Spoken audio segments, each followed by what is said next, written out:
नाजरीन, आप देख रहे हैं रियासत का मशहूर व मकबूल यूट्यूब चैनल बज़्म आईना वकील साहब पोस्ट। सैयद कुदरतुल्लाह क़ादरी वकील साहब एक बार फिर करनूल की अहम ख़बर के साथ आपके रूबरू हाजिर हूँ। आज की अहम ख़बर ये है कि आज करनूल ज़िला कलेक्ट्रेट के रूबरू CPI पार्टी की जानिब से बुलाए गए ऑल इंडिया प्रोटेस्ट जो वक्फ़ अमेंडमेंट एक्ट के ख़िलाफ़ में किया गया, वो आज करनूल में भी किया गया। हम आपको बताते चलें कि CPI पार्टी की जानिब से आज पूरे मुल्क में वक्फ़ अमेंडमेंट एक्ट की मुखालिफत में पुरज़ोर एहतजाज किया गया। इस मौके पर ऑल इंडिया इंसाफ कमेटी की जानिब से भी एहतजाज में शिरकत ली गई और all India Muslim personal law board के कन्वेनर सैयद ज़ाकिर अहमद रशादी और दीगर अहबाब ने भी शिरकत की। SDPI के शेख जहांगीर ने भी इसमें शिरकत की और मरकज़ी हुकूमत से मुतालबा किया कि हुकूमत फ़ौरी तौर पर इस एक्ट को वापस ले, वरना आने वाले दिनों में बड़े पैमाने पर एहतजाज किया जाएगा। नाज़रीन, हम आपको बताते चलें, इस एक्ट की मुखालिफत न सिर्फ मुसलमान बल्कि हर मज़हब का मानने वाला कर रहा है, क्योंकि ये एक्ट नहीं है। लोगों का कहना है कि एक काला क़ानून है जिससे सेकुलरिज़म को ख़त्म करने की बात की जा रही है और मुस्लिम अक़लियतों को भी ख़त्म करने की बात की जा रही है। ऐसा कहना था CPI स्पीकर्स का। आप देखिए ये ख़ुसूसी रिपोर्ट। सैयद कुदरतुल्लाह क़ादरी वकील साहब को दीजिए इजाज़त। अगर आप हमारे चैनल को अब तक सब्सक्राइब नहीं किए हैं तो ज़रूर सब्सक्राइब करें, लाइक करें, शेयर करें, कमेंट करें, बेल बटन दबाना ना भूलें ताकि लेटेस्ट वीडियोस आप तक बआसानी से दस्तयाब हो सके। ఎండోమెంట్ ఆస్తులను కూడా ప్రభుత్వ పరం చేయమని చెప్పడం లేదు. ఎండోమెంటే వక్ఫోర్డే క్రిస్టియన్ ఆస్తులే ఆ వర్గాల ప్రయోజనాల కోసం పెట్టినటువంటి ఆస్తులు అవన్నీ కూడా ప్రభుత్వం స్వాధీనం చేసుకొని ఆ చట్టానికి తూట్లపరిచి అదాని అంబానీ లాంటి బడా పెట్టుబడిదారులకు లేదా బహుళ జాతి కంపెనీలకు పారిశ్రామికవేత్తలకు అవన్నీ అప్పచెప్పాలని చూస్తున్నారు. చాలా దుర్మార్గమైన విషయము. ఇప్పటికి కూడా వక్ఫ్ ఆస్తులు ఏమైనా పట్టణాల్లో ఉంటే నామినల్ ధరలకి కనీస రేటుకి వాళ్ళ కిరాయికి ఇస్తారు ముస్లిమ్స్, పేద ముస్లిమ్స్కి. మీకు తెలుసో లేదో, గౌరీగోపాల్ హాస్పిటల్ పక్కన కొంత ఉపవాసపల్లె అవన్నీ కూడా కొట్టాలు ఉన్నాయి. అవన్నీ కూడా రెంట్ నెలకి 100 రూపాయలు 150 రూపాయలకి కిరాయికి ఇచ్చారు. పేదవాళ్ళకి, పేద ముస్లిమ్స్కి, ఇతర వర్గాల వాళ్ళకి. అంటే ఇట్లాంటి పేదవాళ్ళకి ఉపయోగపడతాయి. ఇట్లాంటి ఆస్తులన్నీ కూడా పెద్దవాళ్ళ చేతులు లేకపోతే అక్కడ ఎవరు ఉంటారు? ధనవంతులు డిస్టర్బెన్స్ అపార్ట్మెంట్లు కడతారు, షాపింగ్ కాంప్లెక్స్ కడతారు, వ్యాపారాలు మొదలు పెడతారు. కాబట్టి మనం చెప్పేది ఏ వర్గాలపై దాడి చేయకూడదు. ఈవెన్ ఎండోమెంట్ కూడా అట్లే ఉండాలి. ఆ వర్గాలపై దాడి చేయకూడదు. హిందూ మతమే, ముస్లిమ్సే అన్ని మతాల వాళ్ళు ఇండియాలో కలిసికట్టుగా ఉంటున్నారు. కలిసికట్టుగా లేని వాళ్ళు ఎవరంటే నరేంద్ర మోడీ, అమిత్ షా మాత్రమే కలిసికట్టుగా లేరు. వాళ్ళకి మాత్రమే ముస్లింస్ పైన కోపాలు ఉన్నాయి. గ్రామీణ ప్రాంతాల్లో సహజీవనం చేసే హిందువులు, ముస్లింస్ బాయ్ అంటారు. రంజాన్ పండుగ వచ్చినా, ఉగాది వచ్చినా, దసరా వచ్చినా, వచ్చినా, క్రిస్మస్ వచ్చినా కలిసికట్టుగా పండుగలు చేసుకుంటారు, శుభాకాంక్షలు చెప్పుకుంటారు. కానీ నరేంద్ర మోడీ, బీజేపీ పార్టీ కావలసి కొన్ని మతాలపైన విషం చిమ్ముతుంది. దీనికి వ్యతిరేకంగా భారత కమ్యూనిస్ట్ పార్టీ, ఇన్సాఫ్ కమిటీ వ్యతిరేకిస్తున్నాం. మైనార్టీ వర్గాలపై దాడులు సహించేది లేదు. మనకి ఇండియా సెక్యులర్ కంట్రీ, ప్రపంచంలోనే 144 కోట్లు ఉన్నటువంటి జనాభా కలిగిన కంట్రీ, సెక్యులర్ కంట్రీ ఇండియా. ఇలాంటి సెక్యులరిజాన్ని రక్షించుకోవాలా, మైనార్టీ వర్గాలకు తోడ్పాటు ఇవ్వాలా, వాళ్ళతో కలిసి సహజీవనం చేయాలా, కలిసికట్టుగా ఇండియా డెవలప్ చేసుకుందాం అనే నినాదంతో భారత కమ్యూనిస్ట్ పార్టీ ముందుకు పోతుంది. అందులో భాగంగానే నరేంద్ర మోడీ అవలంబించేటువంటి మత విద్వేషాలకు వ్యతిరేకంగా, మతాలపై జరిగే దాడులకు వ్యతిరేకంగా కమ్యూనిస్ట్ పార్టీ పోరాటం కొనసాగిస్తామని, రేపు రాబోయే రోజుల్లో కూడా ఇలాంటి చట్టాల వ్యతిరేకంగా కలిసి ఉద్యమం చేయాలని పదే తెలియజేస్తూ ఇంతటితో సెలవు తీసుకుంటున్నాం. సవరణ బిల్లును పూర్తిగా వ్యతిరేకిస్తూ ముస్లింల మనోభావాలు దెబ్బతినే విధంగా ఉన్నటువంటి ఈ బిల్లును పూర్తిగా భారత కమ్యూనిస్ట్ పార్టీ సిపిఐ వ్యతిరేకిస్తున్నది. ఎందుకంటే ఈరోజు దాదాపు అత్యంత భారతదేశంలోనే నేవీ రంగం అట్లాగే రైల్వే రంగం తర్వాత అత్యధికంగా ఆస్తులు కలిగినటువంటి వక్ఫ్ బోర్డు ఆస్తులు ఉన్నాయి. ఆ ఆస్తులన్నిటిని కూడా బీజేపీ ప్రభుత్వం కాజేయాలని ఒక కుటిల ప్రయత్నంలో భాగంగానే ఈ వక్ఫ్ సవరణ జరుగుతూ ఉంది.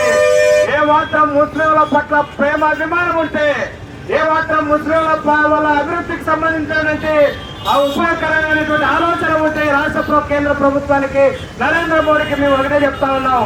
నువ్వు గతంలో అనేక రకాలుగా ముస్లింల మధ్య హిందువుల మధ్య గొడవలు పెట్టాలని చెప్పి త్రిపుల్ తలాక్ చట్టాన్ని రద్దు చేశావు. అయినా ముస్లింలు శాంతియుతంగా ఈ దేశంలో దేశ సార్వభౌమాన్ని దెబ్బ తినకూడదని చెప్పి ముస్లింలు ఆ రోజు ఎవరు కూడా నువ్వు చేసిన చట్టాన్ని వ్యతిరేకించలేదు. అట్లాగే కాశ్మీర్ 365 ఆర్టికల్స్ రద్దు చేస్తే కూడా ఎవరు కూడా ముస్లింలు వ్యతిరేకించలేదు. ఎన్ఆర్సీ ఎన్ఎన్ఎస్సీకి సంబంధించిన చట్టాలు తీసుకొస్తే కూడా ఆ రోజు ముస్లింలు ఎవరు వ్యతిరేకించలేదు, నిరసన తెలియజేశారు. అయినప్పటికీ ఏదో రకంగా ముస్లింలను హిందువుల మధ్య గొడవలు పెట్టాలని చెప్పి, ముస్లింలను ఏదో విధంగా మానసికంగా వాళ్ళని ఇబ్బందులు పెట్టాలని చెప్పి ప్రయత్నం చేస్తున్నటువంటి నరేంద్ర మోడీ విధానాలకు వ్యతిరేకంగా మైనార్టీలకి అండగా నిలవడానికి భారత కమ్యూనిస్ట్ పార్టీ సిపిఐ ఎల్లవేళలా ఉంటుంది. ఈ దేశంలో హిందువులు, ముస్లింలు, క్రిస్టియన్లు, బౌద్ధులు, సిక్కులు అందరూ కూడా బాయి అనే విధంగా ఈ దేశ సార్వభౌమత్వాన్ని దెబ్బతీసేదాని కోసం నరేంద్ర మోడీ అమిత్ షా చేస్తున్నటువంటి ప్రయత్నాన్ని ఏమాత్రం కూడా సహించేది లేదు. ఖచ్చితంగా వారి విధానాన్ని ఎండగడతాం. ముస్లింలకి అండగా భారత కమ్యూనిస్ట్ పార్టీ ఉంటుంది.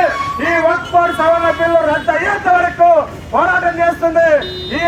ఈ దేశానికి అత్యున్నతమైనటువంటి న్యాయస్థానం సుప్రీంకోర్టు.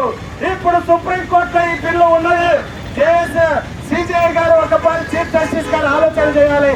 ఈ దేశంలో ముస్లింలు, మైనార్టీలు చేస్తున్నటువంటి ఆందోళనని పరిగణనలో తీసుకోవాలని చెప్పి ఈ సందర్భంగా సుప్రీంకోర్టు జడ్జి గారికి కూడా తెలియజేస్తా ఉన్నాం. ఎందుకంటే ఈరోజు పార్లమెంటులో అర్ధరాత్రి 2 తర్వాత 3 తర్వాత దౌర్జన్యంగా అట్లాగే ప్రతిపక్షాలని లేకపోతే మిత్రపక్షాలని వ్యతిరేకిస్తున్నటువంటి వాళ్ళందరినీ భయపెట్టి 2 గంటలకి 3 గంటలప్పుడు రాత్రి బిల్లు పాస్ చేసుకున్నటువంటి ఈ బీజేపీ ఆగడాలను ఎండగట్టాలంటే సుప్రీంకోర్టు జడ్జి గారు సరైనటువంటి న్యాయం చేయాలని చెప్పి ఇప్పటికే న్యాయస్థానాల పైన ప్రజలందరికీ కూడా ఒక అపారమైనటువంటి నమ్మకము, గౌరవం ఉన్నది.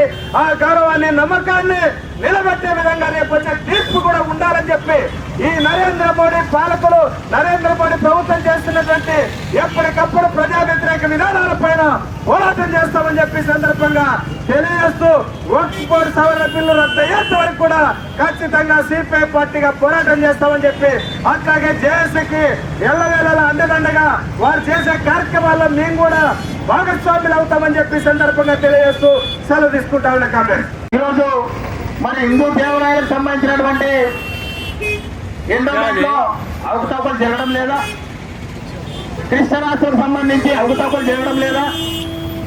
అయితే మరి ఈరోజు ముఖ్యంగా ముస్లిమేతరులు ఈరోజు ముస్లింలు వ్యతిరేకిస్తున్నది ఏమంటే ఈ వక్ఫ్ బోర్డుకు సంబంధించినటువంటి సమస్యలను పరిష్కారం చేసుకోవడానికి ఇక్కడ ఉన్నటువంటి వక్ఫ్ బోర్డులు అదేవిధంగా కేంద్ర స్థాయిలో ఉన్నటువంటి జనరల్ కౌన్సిల్ సంబంధించి ఈరోజు ఈ సవాల్ జిల్లాలో ప్రధానంగా ఈ వక్ఫ్ బోర్డులో హిందూయేతరుల్ని ఇద్దరిని పెట్టాలనేటువంటి ఒక నిబంధన ఎందుకు తీసుకుని వస్తుంది? హిందూయేతరుల్ని పెట్టాలనే ఉద్దేశాన్ని అర్థం ఏంటి? అదేవిధంగా ఎక్కడికెక్కడ ఈ వక్ఫ్ బోర్డుకు సంబంధించినటువంటి సమస్యలు పరిష్కారం చేయడానికి పూర్తి స్థాయి బాధ్యత కలెక్టర్లకి అప్పచెప్పాలనేటువంటి మరి దాన్ని ముస్లింలు పూర్తిగా వ్యతిరేకిస్తున్నారు. ఎందుకంటే ఐఏఎస్ ఆఫీసర్లైనా ఐపీఎస్ ఆఫీసర్లైనా ఏ పార్టీ అధికారంలో ఉంటే ఆ పార్టీకి సంబంధించినటువంటి నిర్ణయాలకు కట్టుబడి పనిచేస్తారే కానీ స్వతంత్రంగా పనిచేయడానికి వీలు లేదు. అట్లాంటి మరి మత స్వేచ్ఛను హరించేటువంటి, మత సామ్రాజ్యాన్ని హరించేటువంటి, మత హక్కుని హరించేటువంటి వక్ఫ్ బోర్డు సవరణ బిల్లుని రద్దు చేయాలని చెప్పేసి ఈరోజు భారత కమ్యూనిస్ట్ పార్టీ సిపిఐ జాతీయ ప్రధాన కార్యదర్శి టి రాజా గారు సుప్రీంకోర్టులో కేసు వేయడం జరిగింది. అయితే ఈ బిల్లును వ్యతిరేకించే చాలా మందికి ఈ బిల్లును వ్యతిరేకించినందుకు ఈరోజు మధ్యప్రదేశ్ లో 300 మందికి లీగల్ నోటీసులు ఇచ్చినారు.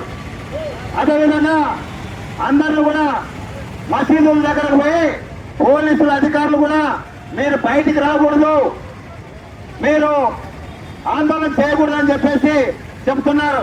ఈరోజు మేము భారత కమ్యూనిస్ట్ పార్టీ సిపిఐగా ఈరోజు అడుగుతున్నాం. ఈ యొక్క మరి వక్ఫ్ బోర్డుకు సంబంధించినటువంటి బిల్లుకు సంబంధించి మన రాష్ట్రంలో మరి పరిపాలన వెలగబడుతున్నటువంటి మరి కూటమి ప్రభుత్వంలో ఉన్నటువంటి మరి తెలుగుదేశం ప్రభుత్వం, అదేవిధంగా మరి ప్రతిపక్షంగా ఉన్నటువంటి వైఎస్ఆర్ పార్టీలు కూడా ఈరోజు మద్దతు ఇవ్వడం జరిగింది. చంద్రబాబు నాయుడు గారు ఏమంటున్నారు, మేము వక్ఫ్ బోర్డు సవరణకు సంబంధించి కొన్ని సవరణల్ని మేము చేశాము, దానికి అంగీకరిస్తామని బీజేపీ చెప్పినందుకే మేము మద్దతు ఇచ్చామని చెప్తున్నారు. అయితే వైఎస్ఆర్ పార్టీకి సంబంధించి మరి పార్లమెంట్ ఏమో వైఎస్ఆర్ పార్టీకి సంబంధించిన ఎంపీ వక్ఫ్ బోర్డు బిల్లుకు వ్యతిరేకంగా ఆయన మాట్లాడారు. కానీ రాజ్యసభకు వచ్చేపాటికి ఆయన ఈరోజు వైసీపీ పార్టీ వాళ్ళంతా కూడా హక్కుముట్టగా उसकी वजह हुकूमत का वक्फ एक्ट 2025 की वजह से है। हुकूमत लोकसभा में, राज्यसभा में और सदर जमहूरिया की दस्तखत कराकर इस बिल को एक्ट बना दिया गया है। हम सब इसके मुखालिफ हैं। ये बिल हमारी मजहब में मुदाखलत करता है, ये बिल हमारे पर्सनल जायदादों में मुदाखलत करता है, ये बिल नाइंसाफी पर मुनहसिर है, दस्तूर और कॉन्स्टिट्यूशन के आर्टिकल 25 के खिलाफ है, आर्टिकल 26 के खिलाफ है, आर्टिकल 14 के खिलाफ है। इस तरह अंबेडकर के दस्तूर को रोंदा जा रहा है, उसके खिलाफ ये अमल किया जा रहा है। इसलिए हम सारे मुल्क में आवाज उठाए हैं। All India Muslim personal law board और जेईसी करनूल जिला ये मिलकर जो है इस काम के लिए कदम आगे बढ़ाए हैं। कल गुज़िश्ता जुमा से आइंदा जुमा तक वक्फ एक्ट के खिलाफ 2025 एक्ट के खिलाफ वक्फ बचाओ मुहिम हफ्ता मनाया जा रहा है। इसी तरह मुसलसल इस आवाज हम उठाते रहेंगे उस वक्त तक जब तक कि ये काला कानून मनसूख ना हो जाए। हम आवाज दे रहे हैं, हम दरख्वास्त कर रहे हैं हुकूमत से और सुप्रीम कोर्ट के जजों से कि ये इसको मुस्तरद कर दिया जाए इस कानून को, और इसको वापस लिया जाए, रद्द कर दिया जाए इस काले कानून को, जो कि हमारी बड़ों की और पुराने लोगों की दी हुई जायदादों को हुकूमत अपने कब्जे में लेकर गलत तरीके से हमला करना चाहती है। ये बिल्कुल इंसाफ के खिलाफ है, वो आर्टिकल में दिए गए हुकूक के खिलाफ है, आज़ादी के खिलाफ है। हर मजहब वाले को अपने मजहब के बारे में बोलने का, अपने अकीदे के बारे में